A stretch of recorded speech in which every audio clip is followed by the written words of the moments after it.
ব্যাংকে টমটম চালিয়ে আইফোন কিনতে হবে, আর এই সিরিজটা এতদিন অফ ছিল। আপনারা তো জানেন এর আগে আমার জমানো টাকাগুলা খরচ হয়ে গেছিল। সো আমি আবারও আইফোন কেনার জন্য টাকা জমাবো। দেখা যাক আজকে কত টাকা ইনকাম করতে পারি আইফোন কেনার জন্য। তো গাড়ি এখানে আগে বের করে রেখেছিলাম, গাড়ি নিয়ে যাইতেছি যাত্রী আনার উদ্দেশ্যে। চলে আসলাম আমাদের গ্রামের ভিতর যাত্রী নেওয়ার জন্য। এখানে যাত্রীর জন্য ওয়েট করতেছি, কিছুক্ষণ অপেক্ষা করার পর যাত্রী হয়ে গেছে, এখন চলে যাবো। যাত্রীকে নামাই দিয়ে একটি রিজার্ভ ট্রিপের জন্য যাইতেছি। চলে আসলাম এই জায়গায় প্যাসেঞ্জার নেওয়ার জন্য, এখানেও প্যাসেঞ্জারের জন্য ওয়েট করতেছি। বেশ কিছুক্ষণ ওয়েট করার পর প্যাসেঞ্জারকে নামাই দিয়ে স্ট্যান্ডে চলে আসলাম। তো স্ট্যান্ডে সিরিয়ালের জন্য অপেক্ষা করতেছি। এদিকে দেখি দুইজন টিকটকার ভিডিও করতেছে, একটু মজা নেওয়া যাক। এখন তো রাস্তাঘাটে বাড়াইলেই টিকটকার পাওয়া যায়। আপনারা যদি এই ব্লগারের সাথে দেখা করতে চান তাহলে আসতে পারেন। তার টিকটকে কত মিলিয়ন ফলোয়ার্স? 2 মিলিয়ন ফলোয়ার্স আছে গাইস।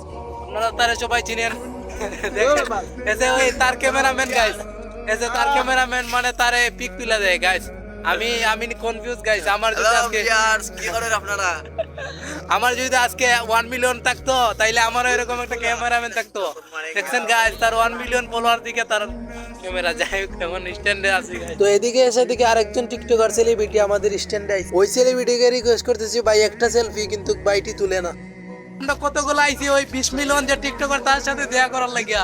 এখানে অনেক আইছে কিন্তু ওইটা অহংকারী। তো যাই স্ট্যান্ডে এরকমই সবার সাথে প্রতিদিন মজা হয়। প্রায় 2-3 ঘন্টা অপেক্ষা করছি সিরিয়ালের জন্য, কিন্তু কোনো লাভ হয় না। একটা রিজার্ভ ট্রিপের জন্য এসে জায়গায় এখান থেকে এই পানির ফিল্টারটি নিতে হবে। ফিল্টারটি গাড়িতে উঠানো হয়ে গেছে, এখন চলে যাবো। ফিল্টার রেখে দিয়ে আবারও চলে আসলাম স্ট্যান্ডে। দেখা যাক এখন সিরিয়াল পাই কিনা। এন্ড অনেকদিন পর দেখা হলো আমার ক্যামেরাম্যান সাব্বিরের সাথে। সো এবারও লাভ হয় না, স্ট্যান্ডে সিরিয়াল পাই নাই। তো এই জায়গায় আছি রিজার্ভ ট্রিপ নেওয়ার জন্য। এই মাইক গুলো আমাকে নিয়ে যেতে হবে, এই মাইক গুলো নিয়ে যেতে হবে আমাদের পাশের গ্রাম নগাঁও। চলে আসলাম নগাঁও, আর এখানে মাহফিল হবে। বাট এখানে একজন ফলোয়ার্সের সাথে দেখা হইছে। তো এখন লাঞ্চ করতে বাড়িতে যাবো, অনেক খেলাম। চলে আসলাম বাসাতে এসে দেখি দরজা লাগানো। তো এখন আমাকে একা একা লাঞ্চ করে যেতে হবে। একটু তাড়াহুড়ো করে লাঞ্চ করে নিলাম, একটা রিজার্ভ টিপে যেতে হবে। গাড়ি নিয়ে যাইতেছি টিপ নেওয়ার উদ্দেশ্যে। চলে আসলাম এই জায়গায় টিপ নেওয়ার জন্য, আর এখানে দেখি এসে সিট পড়ে গেছে। সময় কম থাকায় এই টিপের ভিডিও করতে পারি নাই। তো আমার হাতে এটা কি কালকে জানতে পারবেন। এটা আমার জন্য বানাইছে আমার 3জন বন্ধু, অসাধারণ তাদের হাতের প্রতিমা। অসংখ্য ধন্যবাদ তোমাদেরকে, অনেক দূরে এগিয়ে যাও। আর একটি রিজার্ভ টিপ নেওয়ার জন্য এই জায়গায় এসে এই পাইপ গুলা আর একটা মেশিন নিতে হবে। আর কয়েকটি টিপ মারছি, তো রাইত হয়ে গেছে এখন। আসলে অনেকগুলা টিপ মারি, সবগুলার তো আর ভিডিও করা সম্ভব না। আল্লাহ হাফিজ।